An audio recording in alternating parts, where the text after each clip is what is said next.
Hello मेरे प्यारे साथियों, आज की इस वीडियो में हम लोग बिहार पुलिस के लिए यहाँ पे किरण पब्लिकेशन का जो बुक है उसका यहाँ पे मॉडल से 7वां हम सॉल्व कराएंगे आपके सामने। यहाँ पे जैसा कि आप देख सकते हैं, मैं आपको बता दूं कि इस वीडियो में सेक्शन वाइज प्रश्नों को रखा गया है। जिससे हिंदी के सेक्शन से 10 प्रश्न है, इंग्लिश के भी 10 प्रश्नों को रखा गया है, सामाजिक विज्ञान के प्रश्न रखे गए हैं, साइंस के भी प्रश्नों को रखा गया है, साथ ही साथ मैथ के भी प्रश्न को इसमें दिया गया है। मैं आपको बता दूँ कि इस प्रश्न को आप मॉडल सेट के रूप में लगाइए और अपना आंसर कमेंट कीजिएगा कि इन 100 प्रश्नों में आपका कितना प्रश्न सही हुआ था। चलिए वीडियो शुरू करने से पहले मैं बता दूं कि यदि आप मेरे चैनल पर नए हो तो चैनल को सब्सक्राइब कर लीजिएगा और बेल आइकन को प्रेस कर लीजिएगा ताकि मेरे हर वीडियो का नोटिफिकेशन सबसे पहले आप तक पहुंचे। तो आइए इस वीडियो को शुरू करते हैं बिना देरी के। जी अब देखिए, यहाँ पहला प्रश्न आपके सामने दिया है कि किस क्रमांक में सही वाक्य है, सही वाक्य को पहचानना है। तो देखिए इसका आंसर यहाँ पे हमारा ऑप्शन 2 सही हो जाएगा। वह शायद कल गाड़ी से आए, देखिए ध्यान से, तो इसका आंसर हमारे पे 2 सही हो जाएगा। अगला प्रश्न देखते हैं यहाँ पे। तो देखिए दूसरा प्रश्न आपसे यहाँ पे पूछा हुआ है कि किस क्रमांक में शब्द का सही संधि विच्छेद है। सही संधि विच्छेद आपको पहचानना है। तो देखिए मैं आपको बता दूं यहाँ पे कि ऑप्शन यहाँ पे 2 सही हो जाएगा। अनविक्षा जो है ना, अनु जोड़ इच्छा से बना हुआ है, तो इसका आंसर यहाँ पे 2 सही हो जाएगा। आपको बता दें कि अनविक्षा जो है ये यण संधि है। यहाँ पे यण संधि, देखिए ध्यान से, यण संधि है ये। अगला प्रश्न देखते हैं आपसे जो पूछा हुआ है। तो तीसरा प्रश्न देखिए आपसे यहाँ पे पूछा हुआ है कि निम्नलिखित में से कौन सा शब्द विशेषण नहीं है, विशेषण नहीं है पूछा हुआ है। देखिए ध्यान से जी, तो आप देख सकते हैं यहाँ पे कि मैं आपको बता दूं कि बेईमानी, देखिए ध्यान से, बेईमानी एक विशेषण है। चिकना, चिकना ये भी आपका विशेषण है। तीखा भी एक विशेषण है। लेकिन पुष्प जो है ना, यहाँ पे संज्ञा है। देखिए ध्यान से, यह एक प्रकार का संज्ञा है। विशेषण वो उसे कहते हैं जो किसी के संज्ञा या सर्वनाम की विशेषता बतलाता है, ठीक ना। तो यहाँ पे इसका आंसर यहाँ पे हमारा ऑप्शन 1 सही हो जाएगा। चलिए अगला प्रश्न देखते हैं यहाँ पे। तो नेक्स्ट प्रश्न आपसे पूछा हुआ है कि पियासा, देखिए पियासा का तत्सम रूप पूछा है। तो पियासा का तत्सम रूप होता है पिपासा। तो ऑप्शन हमारे यहाँ पे 2 सही हो जाएगा। नेक्स्ट प्रश्न देखिए आपसे जो पूछा हुआ है यहाँ पे, 5वां प्रश्न पूछा है कि शुद्ध वर्तनी वाला शब्द को चुनना है। तो देखिए शुद्ध वर्तनी वाला शब्द जो है यहाँ पे अनुसरण, देखिए ध्यान से, अनुसरण यहाँ पे शुद्ध है। तो आंसर हमारे यहाँ पे 4 सही हो जाएगा। चलिए अगला प्रश्न देखते हैं यहाँ पे। 6वां प्रश्न आपसे पूछा है कि मानव का सही विलोम शब्द चुनना है। देखिए मानव शब्द का विलोम बताना है। तो मानव शब्द का विलोम जो होता है दानव होता है। तो ऑप्शन हमारे यहाँ पे ऑप्शन 1 सही हो जाएगा। चलिए अगला प्रश्न देखते हैं आपके सामने यहाँ पे जो पूछा हुआ है। जी देखिए 7 नंबर का प्रश्न यहाँ पे पूछा है कि निम्नलिखित अंग्रेजी वाक्यों का हिंदी में अनुवाद करना है। Come on, don't take my word for it, इसका आपको हिंदी बताना है। तो इसका हिंदी हो जाएगा चलो मेरी बात का बुरा मत मानो। तो आंसर हमारे यहाँ पे ऑप्शन 3 सही हो जाएगा। चलिए अगला प्रश्न देखते हैं यहाँ पे। तो नेक्स्ट प्रश्न यहाँ पे आपसे पूछा हुआ है कि जो सब कुछ जानता है वह है। तो जो सब कुछ जानता है उसे सर्वज्ञानी बोलते हैं। देखिए ध्यान से, सर्वज्ञानी, ये याद कर लीजिएगा। जो सब कुछ जानता है उसे सर्वज्ञानी बोलते हैं। यहाँ पे किसी ऑप्शन में नहीं दिया हुआ है, बुक से मिस्टेक हो गया, यहाँ पे सर्वज्ञ नहीं होगा। जो सभी जगह व्याप्त हो उसे सर्वज्ञ बोलते हैं, ठीक ना। तो इसका आंसर यहाँ पे आप सर्वज्ञानी याद कर लीजिएगा। जी तो देखिए 10वां प्रश्न यहाँ पे पूछा है कि पंडित बिरजू महाराज किस कला से संबंधित थे। तो बिरजू महाराज जो थे ना, वो नृत्य कला से संबंधित थे। तो आंसर हमारे यहाँ पे ऑप्शन 2 सही हो जाएगा। नेक्स्ट प्रश्न देखते हैं आपके सामने जो पूछा हुआ है। जी देखिए यहाँ पे 11 नंबर का प्रश्न पूछा आपसे कि उत्तर भारत से नागरी लिपि के लेख कब से मिलने लगते हैं। तो उत्तर भारत से नागरी लिपि के लेख जो है ना 8वीं सदी से मिलने लगते हैं। तो आंसर हमारे यहाँ पे ऑप्शन 1 सही हो जाएगा। जी तो आप देख सकते हैं यहाँ पे कि अब अंग्रेजी के सेक्शन के प्रश्न आपके सामने यहाँ पे देखने को मिलेंगे। तो जी तो 12 नंबर का प्रश्न की आपसे पूछा हुआ है कि choose the most suitable preposition बताना है। सुटेबल प्रीपोजिशन को बताना है। देखिए सेंटेंस दिया है कि द इंडियंस फाउटेड, ठीक ना, द इंडियंस फाउटेड, यहाँ पे भरना है विथ भरेंगे। देखिए ध्यान से, विथ द इंग्लिश, किसके लिए, तो फॉर फ्रीडम। देखिए ध्यान से, फॉर फ्रीडम। जो इंडियंस लोग हैं वो अंग्रेजों के साथ लड़े थे, किस लिए, आज़ादी के लिए। तो इसका आंसर यहाँ पे हमारा हो जाएगा ऑप्शन यहाँ पे 3 से हो जाएगा। देखिए ध्यान से, विथ और फॉर। जी देखिए 14 नंबर का प्रश्न पूछा है कि नीचे दिए गए प्रश्नों में जी देखिए यहाँ पे 14 नंबर का प्रश्न आपसे यहाँ पे पूछा हुआ है कि नीचे दिए गए प्रश्नों में हिंदी वाक्य का सही अंग्रेजी रूपांतरण चुनिए। मैं उसकी व्यक्तिगत बातों में क्यों दखल दूं, इस वाक्य का अंग्रेजी रूपांतरण करना है। तो इसका आंसर हो जाएगा व्हाई शुड आई परी इनटू दिस प्राइवेट अफेयर्स। तो इसका आंसर यहाँ पे 2 सही हो जाएगा। जी देखिए यहाँ पे 15 नंबर का प्रश्न पूछा आपसे कि होप जो है ना, इसका एंटोनिम बताना है। तो होप का मतलब होता है आशा, आशा करना। तो इसका आपको ना एंटोनिम्स विलोम बताना है। तो डिस्फेयर हो जाएगा। देखिए ध्यान से, तो ऑप्शन हमारे यहाँ पे 3 सही हो जाएगा। तो साइनोनिम्स बताना है। ऑब्जेक्ट जो यहाँ दिया है, ऑब्जेक्ट का साइनोनिम्स बताना है। तो ऑब्जेक्ट का साइनोनिम्स हो जाएगा ना, वो यहाँ पे हो जाएगा डिसअप्रूवल। देखिए ध्यान से, डिसअप्रूवल यानी कि असहमति, असहमत बोलते हैं इसको। अगला प्रश्न देखते हैं यहाँ पे जो आपसे पूछा हुआ है। जो देखिए नेक्स्ट प्रश्न आपसे यहाँ पे पूछा हुआ है, आइडम्स फ्रेज का प्रश्न यहाँ पे पूछा है कि यहाँ पे एक आइटम दिया है, देखिए ध्यान से, टू लॉस वंस बियरिंग्स। तो इसका आपको बताना है आइडम्स फ्रेज क्या होगा। तो मैं इसका आंसर आपको बता दूं कि यहाँ पे ऑप्शन 3 से हो जाएगा। देखिए जब भी आइडम्स फ्रेज पूछेगा, अगर आपको इसका आंसर नहीं पता है तो ऑप्शंस में सबसे बड़े वाले जो लिखे हुए ऑप्शंस होंगे उसको आप चूज कीजिएगा, लगभग वो सही हो जाता है आपका, ठीक ना। तो ऑप्शन यहाँ पे 3 से हो जाएगा। चलिए अगला प्रश्न देखते हैं यहाँ पे जी। तो नेक्स्ट प्रश्न यहाँ पे आपसे पूछा हुआ है कि fill in the blanks with appropriate given option में बताना है कि यहाँ क्या आएगा। तो देखिए ध्यान से, यहाँ पे आ जाएगा द, देखिए ध्यान से, द बुक, देखिए ध्यान से, the book you want is not with me. जो बुक तुम चाहते हो वो उसके साथ नहीं है। तो इसका आंसर यहाँ पे द का प्रयोग है। तो आंसर हमारा 3 से हो जाएगा। चलिए 19 नंबर का प्रश्न देखते हैं यहाँ पे जो पूछा आपसे। तो 19वां प्रश्न देखिए आपसे यहाँ पे पूछा है कि व्हाट इज ट्रू अबाउट नर्सिसुस। इसका ट्रू बताना है। तो देखिए ध्यान से, it is the name of Greek character, ये भी सही है। It is a word in the English dictionary, ये भी सही है। तो ऑप्शन यहाँ पे बी और ए और बी हो जाएगा। तो आंसर हमारे यहाँ पे 3 से हो जाएगा। पूछा गया है, देख सकते हैं आप। तो आइए इसका यहाँ पे शुरू करते हैं। देखिए आपसे पूछा है यहाँ पे प्रश्न आपसे कि मृदा के कटाव को रोकने के लिए बड़े पैमाने पर वृक्ष लगाने को क्या कहा जाता है। तो बड़े पैमाने पर वृक्षों का लगाना वनीकरण कहलाता है। तो इसका आंसर यहाँ पे हमारा ऑप्शन 4 से हो जाएगा। मतलब प्रश्न पूछा है कि निम्नलिखित में से कौन सा क्षेत्र अशोक, देखिए अशोक के साम्राज्य का भाग नहीं था, देखिए नहीं था पूछा है। तो इसका आंसर जो हो जाएगा यहाँ पे आपका वो ऑप्शन हमारा 3 जो है ना, ये नहीं था। मैं आपको बता दूं कश्मीर, तक्षशिला, कन्नौज, इस सारे क्षेत्रों पर अशोक ने शासन किया था, लेकिन मद्रास पर नहीं किया था। तो आंसर हमारे यहाँ पे 3 से ही हो जाएगा। चलिए 23 नंबर का प्रश्न आप देख सकते हैं यहाँ पे जो पूछा आपसे।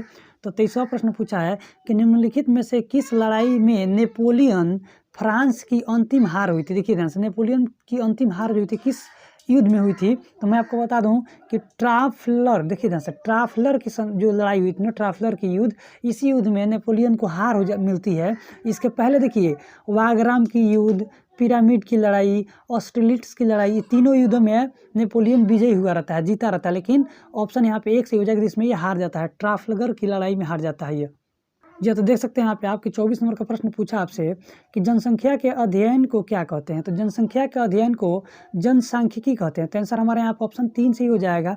अगला प्रश्न देखते हैं यहाँ पे जो पूछा हुआ है जी। देखिए 25 नंबर का प्रश्न पूछा है कि जुरासिक काल का माना गया पूरी तरह तैयार वृक्षीय फासिल कहाँ पाया गया। तो देखिए इसका आंसर यहाँ पे छत्तीसगढ़ हो जाएगा। आंसर छत्तीसगढ़ में पाया गया। तो आंसर 2 सही हो जाएगा जी। तो देखिए 26 नंबर का प्रश्न आपसे यहाँ पे पूछा हुआ है कि बांग्लादेश के राष्ट्रीय प्रतीक को कब अपनाया गया। देखिए बांग्लादेश के राष्ट्रीय प्रतीक को कब अपनाया गया है। तो इसका आंसर यहाँ पे 1971 हो जाएगा। देखिए 1971 में अपनाया गया है।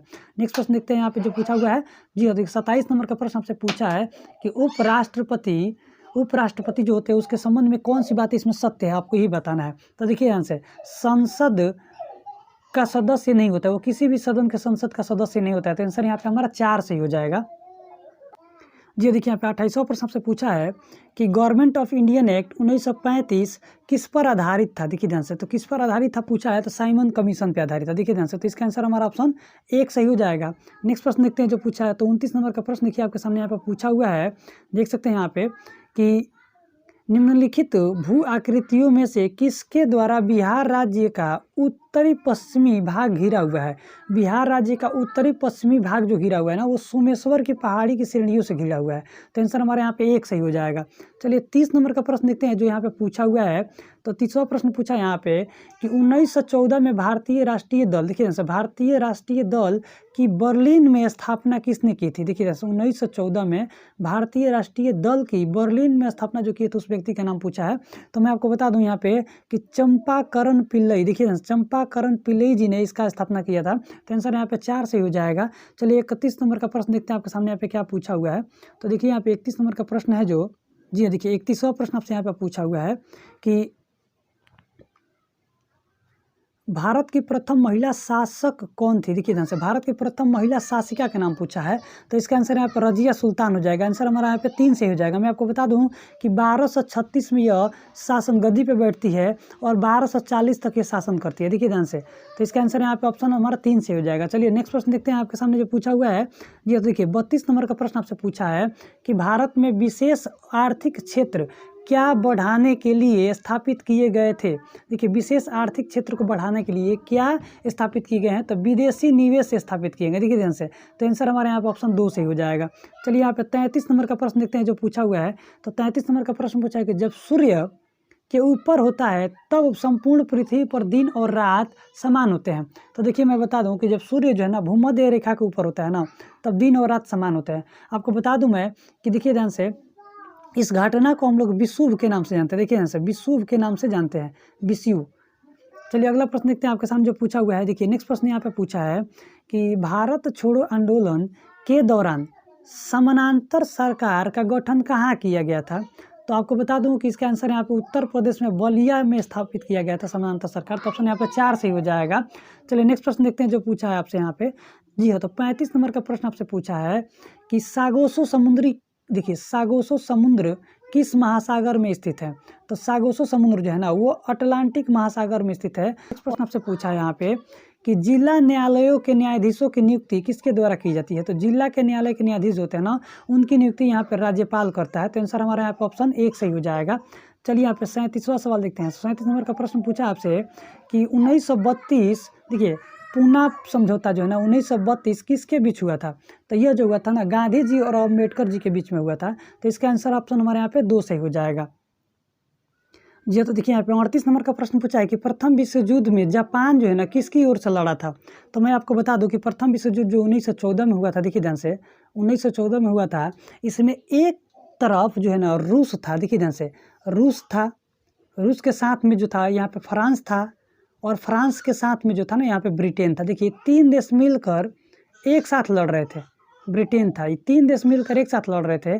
और इन लोगों के सामने जो अकेला देश था, वह देश यहाँ पे जो था ना वो जर्मनी था। देखिए ध्यान से, जर्मनी इनके खिलाफ अकेला लड़ रहा था। देखिए ध्यान से, जर्मनी जो है अकेला लड़ रहा था। लेकिन 1914 में ही अगस्त महीने में हुआ ऐसा कि जापान जो है ना, वो जापान जो है ब्रिटेन के तरफ से आकर लड़ने लगा। जापान एक देश है, वो यहाँ पे ब्रिटेन के तरफ से आकर लड़ने लगा।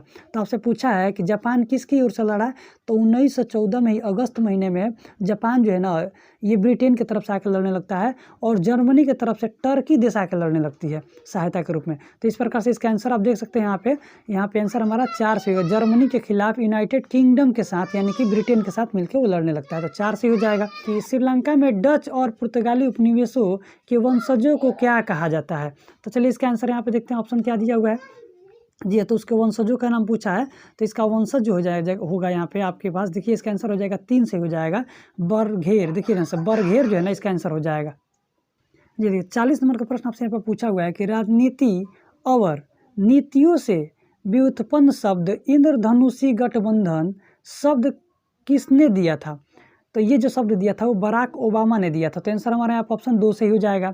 चलिए 41 नंबर का प्रश्न देखते हैं जो पूछा है आपसे।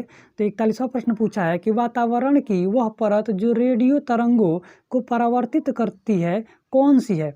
तो रेडियो तरंगों को परावर्तित करती है वो आयन मंडल करती है। तो आंसर हमारे यहाँ पर ऑप्शन 1 से ही हो जाएगा, जो कि पृथ्वी से, देखिए पृथ्वी से 80 किलोमीटर की ऊंचाई पर जाने पर यहाँ पे आपको आयन मंडल का परत मिल जाता है। नेक्स्ट प्रश्न देखते हैं आपके सामने जो पूछा हुआ है। तो देखिए नेक्स्ट प्रश्न आपसे पूछा है कि मौलिक अधिकारों पर यथोचित प्रतिबंध कौन लगा सकता है। तो यथोचित जो प्रतिबंध लगा सकता है वो संसद लगा सकता है। तो आंसर हमारा यहाँ ऑप्शन 2 सही हो जाएगा। चलिए अगला प्रश्न देखते हैं। तो नेक्स्ट प्रश्न पूछा यहाँ पे 43 नंबर का कि कुरु जो है ना, कुरु महाजनपद था, इसकी राजधानी निम्न से कौन से है। तो कुरु की राजधानी जो थी ना इंद्रप्रस्थ थी। तो आंसर ऑप्शन हमारे यहाँ पे हमारा 2 सही हो जाएगा। चलिए नेक्स्ट प्रश्न देखते हैं यहाँ पे 44 नंबर का प्रश्न आपसे पूछा है कि सिंधु घाटी में खुदाई किए गए निम्न अवशेषों में से कौन सा अवशेष वाणिज्यिक और आर्थिक विकास को निर्दिष्ट करता है। तो मैं आपको बता दूं कि मुहरे जो है ना, मुहरे यही उसको निर्दिष्ट करता है। तो ऑप्शन हमारे यहाँ पे 2 सही हो जाएगा। चलिए नेक्स्ट प्रश्न देखते हैं यहाँ पे। तो 45वां प्रश्न आपसे यहाँ पे पूछा हुआ है कि निम्नलिखित में से कौन सा वैदिक परंपरा के साहित्य का उदाहरण नहीं है। वैदिक परंपरा के साहित्य का उदाहरण नहीं है, तो यहाँ पे पुराण जो है ना यही नहीं है। मैं आपसे बता दूं कि पुराणों की संख्या कभी कभी एग्जाम पूछता है तो 18 याद कर लीजिएगा। पुराणों की संख्या कितना है, 18 है। उपनिषदों की संख्या पूछता है तो उपनिषदों की संख्या आपको बताना पड़ेगा, तो 108 है। यहाँ पे वेदों की संख्या 4 है और वेदांगों की संख्या आप याद कर लीजिएगा, यहाँ पे 6 है।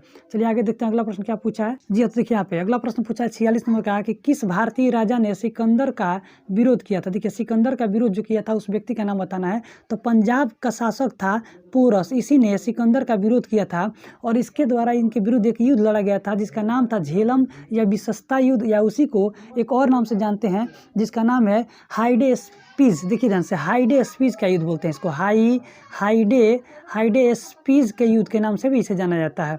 ये झेलम नदी के किनारे हुआ था, ये नाम याद रखिएगा, झेलम नदी के तट पर हुआ था, इसलिए इसे झेलम का युद्ध के नाम से भी जाना जाता है। जी देखिए, 40 नंबर का प्रश्न पूछा है कि पाटलिपुत्र शहर की नींव किसने रखी। तो पाटलिपुत्र शहर का नींव जो रखा था ना, उदयन ने रखा था। तो आंसर हमारा ऑप्शन 1 से हो जाएगा। मैं आपको बता दूं कि अभी मैं सुबह एक वीडियो यहाँ पे अपलोड किया हूँ जिसमें शहरों के संस्थापकों के नाम को मैंने अपलोड किया था। देखिए यहाँ से शहरों के संस्थापक से प्रश्न आपको देखने को मिल गया यहाँ पे, तो इसका आंसर यहाँ पे हमारा ऑप्शन 1 से हो जाएगा। चलिए अगला प्रश्न देखते हैं यहाँ पे। तो नेक्स्ट प्रश्न यहाँ पे पूछा है कि सबसे प्रसिद्ध कुषाण शासक, देखिए ध्यान से, कुषाण शासक कौन था। तो सबसे प्रसिद्ध कुषाण शासक पूछा है, तो कनिष्क इसका आंसर हो जाएगा। मैं आपको बता दूं कि कुषाण वंश का संस्थापक जो था ना, उसका नाम था कुजुल। देखिए ध्यान से, कुजुल कडफिसेस। देखिए कुजुल कडफिसेस, ये नाम याद कर लीजिएगा, इस वंश का संस्थापक का नाम है। जी देखिए 49 नंबर का आपसे प्रश्न पूछा है कि पानीपत की पहली लड़ाई किन दो शासकों के बीच लड़ी गई। तो पानीपत की पहली लड़ाई जो लड़ी गई थी ना, वो बाबर और इब्राहिम लोदी के बीच लड़ी गई थी। और पानीपत की प्रथम लड़ाई जो हुई थी 1526 में हुई थी, डेट याद कर लीजिएगा। और इस युद्ध में बाबर जो होता है ना, विजयी हो जाता है। जी देखिए 50 नंबर का प्रश्न आपसे पूछा हुआ है कि गद्दार पार्टी की स्थापना कब और कहाँ हुई थी। तो ये गद्दार पार्टी की स्थापना जो है ना, अमेरिका के सैन फ्रांसिस्को में हुआ था, 1913 में हुआ था। आपको बता दें कि इसका संस्थापक जो थे ना, वो लाला हरदयाल जी थे। देखिए ध्यान से, लाला हरदयाल, ये नाम आप याद कर लीजिएगा, संस्थापक का नाम है। चलिए अगला प्रश्न देखते हैं यहाँ पे। तो 51 नंबर का प्रश्न आपसे यहाँ पे पूछा है कि गांधी जी के विदेशी सामानों के बहिष्कार के आंदोलन का उद्देश्य क्या था। तो गांधी जी का जो उद्देश्य था ना, वो यहाँ पे लघु उद्योग को प्रोत्साहन करना। देखिए ध्यान से, तो आंसर यहाँ पे हमारा ऑप्शन 3 से हो जाएगा। चलिए नेक्स्ट प्रश्न देखते हैं आपके सामने जो पूछा हुआ है। तो नेक्स्ट प्रश्न यहाँ पे है कि निम्न में से कौन सा नेता कांग्रेस के उग्रवादी दल से संबंधित है। तो मैं आपको बता दूं कि उग्रवादी दल यानी कि गरम दल से संबंधित जो व्यक्ति थे, उनका नाम था लाल बाल पाल। ये नाम आप याद रखिएगा, लाल बाल पाल। बाल से बाल गंगाधर तिलक, पाल से बिपिन चंद्र पाल, और लाल से लाला लाजपत राय।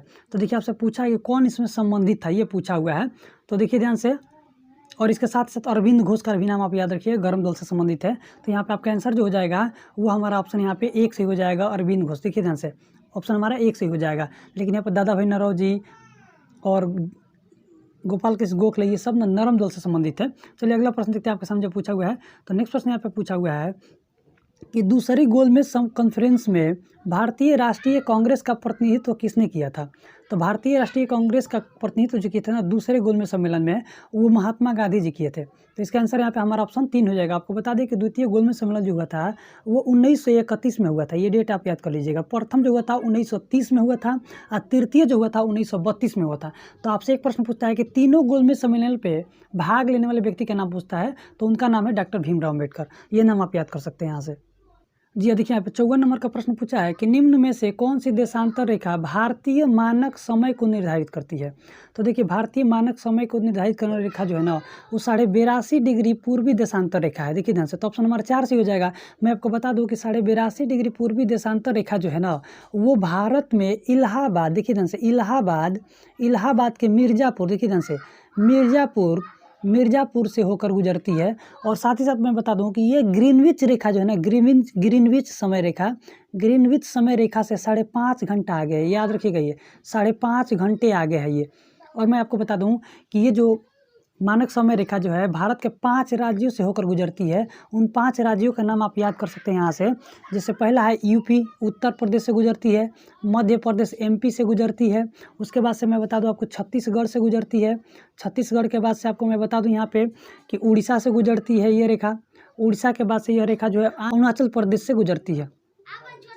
जी देखिए 55 नंबर का प्रश्न आपसे पूछा है कि निम्नलिखित नदियों में से किस पर नागार्जुन सागर बांध बना है। तो नागार्जुन सागर बांध जो बना है ना, वो कृष्णा नदी पर बना है। तो आंसर हमारा ऑप्शन यहाँ पे 1 से ही हो जाएगा। चलिए यहाँ पे देखते हैं 56 नंबर का प्रश्न आपसे यहाँ पे पूछा हुआ है कि बिहार में हिंदी साहित्य का सम्मेलन किया गया था। कब किया गया था। तो 1919 में किया गया था। और आपको बता दूं कि पटना में किया गया था, पटना में ये किया गया था सम्मेलन। तो चलिए अगला प्रश्न देखते हैं यहाँ पे जो पूछा हुआ है। जी हाँ, तो नेक्स्ट प्रश्न यहाँ पे पूछा आपसे कि पटना कलम या शैली के कलाकारों में सबसे पहला नाम किसका लिया जाता है? तो सेवक राम का नाम लिया जाता है। देखिए ना, सेवक राम का। तो ऑप्शन यहाँ पे 3 से हो जाएगा। चलिए 58 नंबर का प्रश्न आपसे पूछा है कि बिहार में जूता कारखाना कहाँ स्थित है? तो मोकामा में है। देखिए जूता का कारखाना जो है ना मोकामा में स्थित है। अगला प्रश्न देखते हैं यहाँ पे 59 नंबर का प्रश्न आपसे पूछा हुआ है कि बिहार का सीतामढ़ी, जिसे सीता जी की जन्मस्थली माना जाता है, यह कौन सा मेला आयोजित होता है? तो चलिए इसका जी, तो देखिए इस प्रश्न का आंसर जो हो जाएगा ना वो यहाँ पे महालया मेला। आंसर हमारा 4 से हो जाएगा। अगला प्रश्न देखते हैं जो पूछा हुआ है जी। तो नेक्स्ट प्रश्न देख सकते हैं आप यहाँ पे जो पूछा है ना आपसे, वो प्रश्न है कि बिहार राज्य में ऑपरेशन टोडरमल किस लिए चलाया गया था? तो ऑपरेशन टोडरमल जो चला था ना भूमि सुधार और समुचित भूमि विवरण हेतु चलाया गया था। तो आंसर हमारा 1 सही हो जाएगा। चलिए नेक्स्ट प्रश्न देखते हैं यहाँ पे। देखिए अब नेक्स्ट यहाँ पे सेक्शन जो चालू हो गया वो सामान्य ज्ञान से चालू हो गया। देखिए ध्यान से, तो यहाँ प्रश्न पूछा है 61 नंबर का कि भारत के संविधान में कुल कितनी अनुसूचियाँ हैं? तो 12 अनुसूचियाँ हैं। तो आप याद कर सकते हैं यहाँ पे 12 अनुसूचियाँ हैं और भाग पूछता तो 22 गो भाग है और साथ से 395 इसमें जो है ना मूल रूप से इसमें अनुच्छेद हैं। नेक्स्ट प्रश्न देखते हैं यहाँ पे जो पूछा हुआ है आपसे। तो नेक्स्ट प्रश्न आपसे पूछा हुआ है कि राजा मान सिंह तोमर ने शासन किया था कहाँ पर? तो ग्वालियर में किया था। देखिए ध्यान से, ग्वालियर में राजा मान सिंह तोमर ने शासन किया था।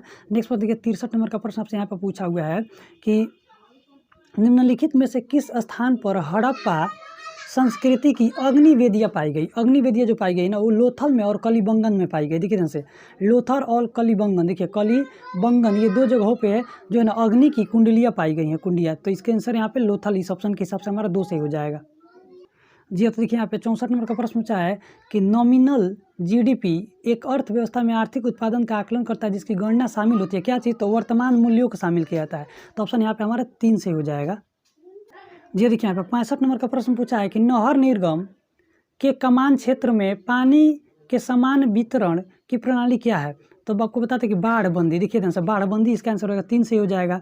चलिए नेक्स्ट प्रश्न देखते हैं यहाँ पे जो पूछा हुआ है। तो अगला प्रश्न पूछा है यहाँ पे कि मालदीव किस वर्ष में एक सल्तनत व्यवस्था से एक राष्ट्रपति व्यवस्था वाली सरकार में बदल गई? तो इसका आंसर यहाँ पे 1968 हो जाएगा। आंसर यहाँ पे 4 सही हो जाएगा। 1968 में ये बदल गई थी जी। देखिए यहाँ पे 67 नंबर का प्रश्न पूछा है कि विश्व प्रवासी पक्षी दिवस हर वर्ष कब मनाया जाता है? तो यह हर वर्ष जो है ना मई महीना के दूसरा शनिवार और अक्टूबर महीना मनाया जाता है। तो आंसर यहाँ पे हमारा 4 से हो जाएगा। मैं आपको बता दूं कि यह मनाने का प्रोसेस जो शुरू हुआ था ना वो 2006 से शुरू हुआ है। देखिए जैसे 2006 से, ये डेट आप याद कर सकते हैं यहाँ से। अगला प्रश्न का प्रश्न है कि निम्नलिखित में से कौन चोल राजवंश का संस्थापक था? तो चोल राजवंश का संस्थापक जो था ना उसका नाम था विजयालय। विजयालय ये 848 ईस्वी में चोल वंश का स्थापना किया था। तो इसका आंसर यहाँ पे ऑप्शन 3 से हो जाएगा।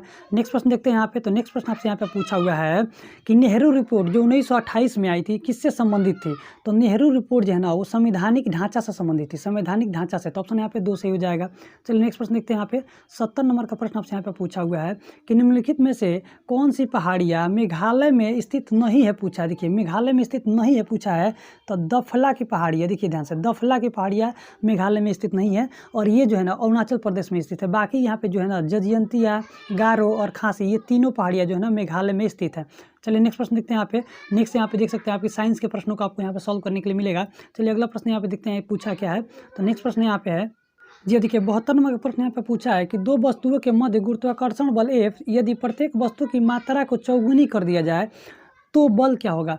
तो देखिए कह रहा है कि चौगुना करने के लिए बात कर रहा है ना मात्रा। तो मान लीजिए कि मात्रा पहले 4 था फिर 4 गुना कर दिया तो एक बराबर कितना 4 चौका 16 गुना यानी कि 16F इसका आंसर हो जाएगा। तो आंसर हमारा यहाँ पे 1 से हो जाएगा। चलिए अगला प्रश्न पाठ के विद्युत बल्ब द्वारा 5 घंटे में उपयुक्त ऊर्जा का नाम मान पूछा है। तो P बराबर सूत्र रहता है, फिजिक्स का प्रश्न ये W/T।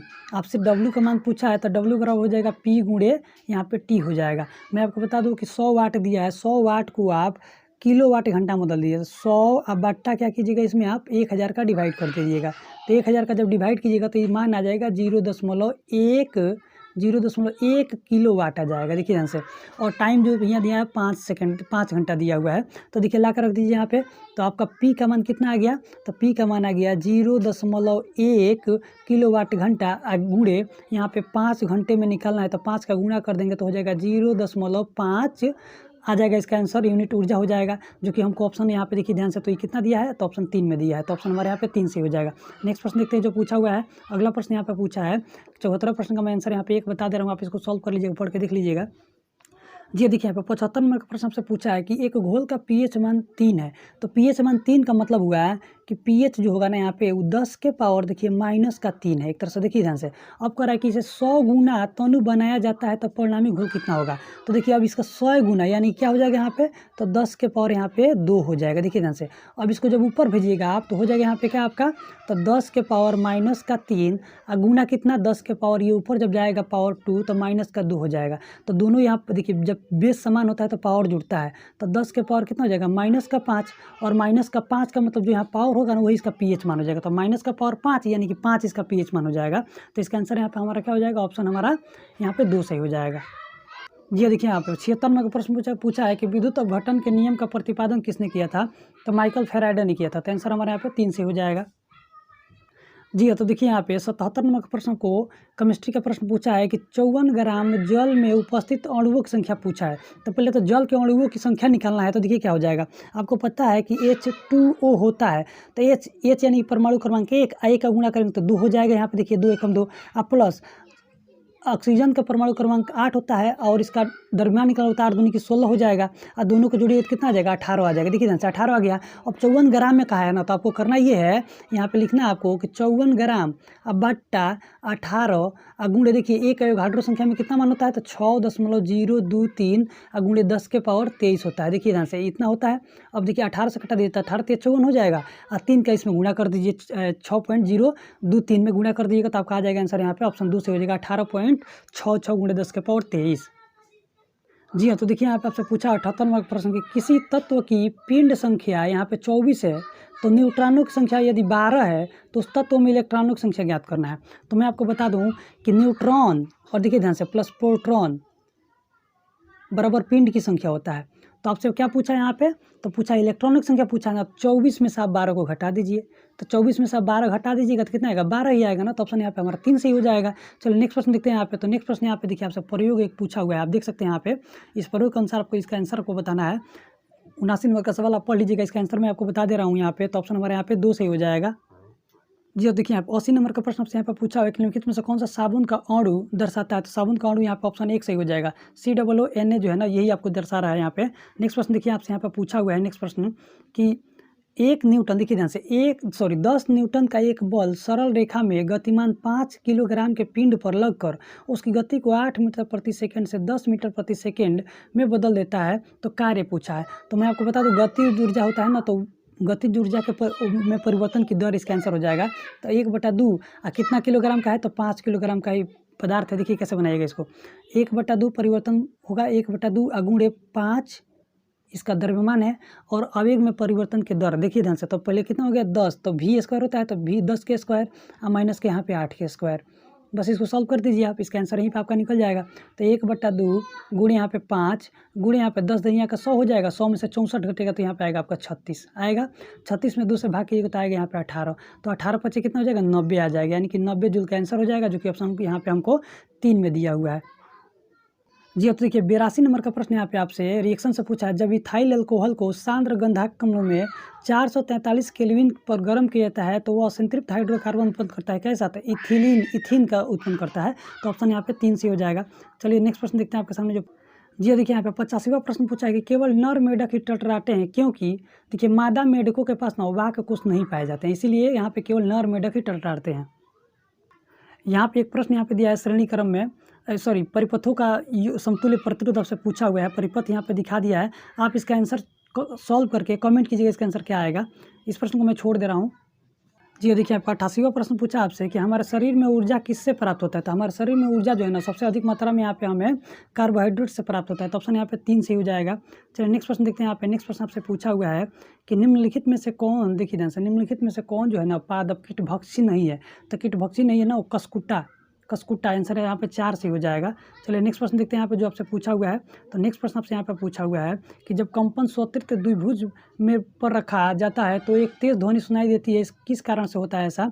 तो मैं आपको बता दूं कि ऐसा तभी होता है अवमंदित, देखिए ध्यान से यहाँ पे हमारा ये प्रणोदित कंपन जो होता है ना, ऑप्शन 3 से हो जाएगा। इसके बाद यहाँ पे मैथ के प्रश्न दिया हुआ है। मैथ के प्रश्नों को आप यहाँ देख सकते हैं, उसको आप सॉल्व कर लीजिएगा। अगर आपको दिक्कत हो मैथ के प्रश्नों को सॉल्व करने में तो आप कमेंट कीजिएगा, मैं मैथ के यहाँ पे वीडियो ला दूँगा।